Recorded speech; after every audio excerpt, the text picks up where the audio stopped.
द्रौपदी मुर्मू, जिनका जन्म 20 जून 1958 को हुआ था, एक प्रमुख भारतीय राजनीतिज्ञ और पूर्व शिक्षिका हैं। वर्तमान में 2022 से भारत के 15वें राष्ट्रपति के रूप में कार्यरत हैं। उनका ऐतिहासिक राष्ट्रपति बनना न केवल देश के लिए बल्कि उस आदिवासी समुदाय के लिए भी एक महत्वपूर्ण मील का पत्थर है जिससे वह आती हैं। द्रौपदी इस प्रतिष्ठित पद पर आसीन होने वाली आदिवासी समुदाय की पहली व्यक्ति हैं और प्रतिभा पाटिल के बाद ऐसा करने वाली दूसरी महिला हैं। उल्लेखनीय रूप से वह इस पद को संभालने वाली सबसे कम उम्र की व्यक्ति और स्वतंत्र भारत में जन्म लेने वाली पहली राष्ट्रपति भी हैं।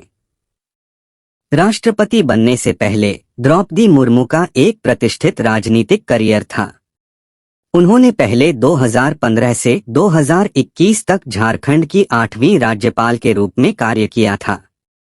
इससे पहले वह ओडिशा विधानसभा की सदस्य थीं। उन्होंने 2000 से 2009 तक रायरंगपुर विधानसभा क्षेत्र का प्रतिनिधित्व किया था। ओडिशा सरकार में अपने कार्यकाल के दौरान उन्होंने यह पद संभाला था। 2000 से 2004 तक राज्य मंत्री, स्वतंत्र प्रभार।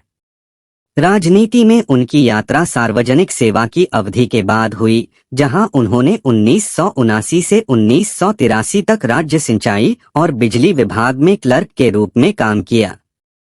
इसके बाद उन्होंने खुद को शिक्षा के लिए समर्पित कर दिया। 1994 से 1997 तक रायरंगपुर में शिक्षक के रूप में सेवा प्रदान की।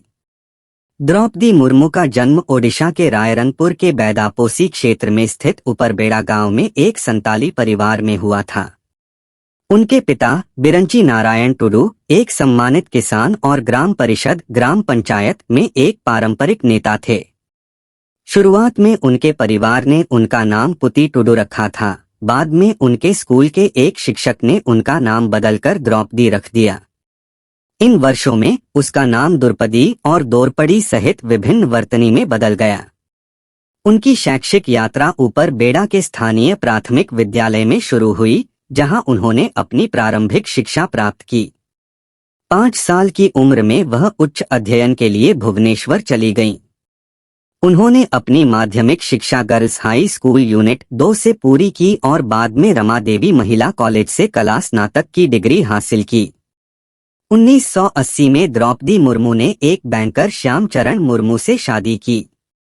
साथ में उनके 2 बेटे और एक बेटी थी। दुख की बात है कि उनके परिवार को गहरा नुकसान हुआ जब उनके दोनों बेटे सिपुन, जिनकी सड़क दुर्घटना में मृत्यु हो गई, और लक्ष्मण, जिनकी रहस्यमय परिस्थितियों में मृत्यु हो गई, उनके पति, मां और भाई सभी ने 7 साल के भीतर विभिन्न परिस्थितियों में दम तोड़ दिया। 2009 से 2015 तक चुनौतियों का सामना करने के बावजूद द्रौपदी मुर्मू को अपनी आध्यात्मिक मान्यताओं में सांत्वना और ताकत मिली। वह ब्रह्मा कुमारीज आध्यात्मिक आंदोलन की अनुयायी बन गईं, जिसने उन्हें कठिन समय के दौरान समर्थन और मार्गदर्शन प्रदान किया। अपनी राजनीतिक उपलब्धियों के अलावा द्रौपदी मुर्मू को भारत की प्रमुख ऐतिहासिक हस्तियों की प्रशंसा के लिए जाना जाता है। वह भारत के पहले प्रधानमंत्री जवाहरलाल नेहरू के प्रति गहरा सम्मान रखती हैं और उन्होंने महात्मा गांधी और बी.आर. अम्बेडकर द्वारा अपनाए गए सिद्धांतों के प्रति प्रशंसा व्यक्त की है।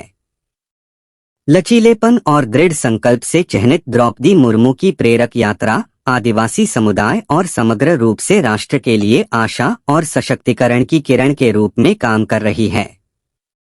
भारत की पहली आदिवासी राष्ट्रपति के रूप में वह अपने सभी विविध समुदायों के लिए समावेशिता और प्रतिनिधित्व की दिशा में देश की प्रगति का प्रतीक हैं।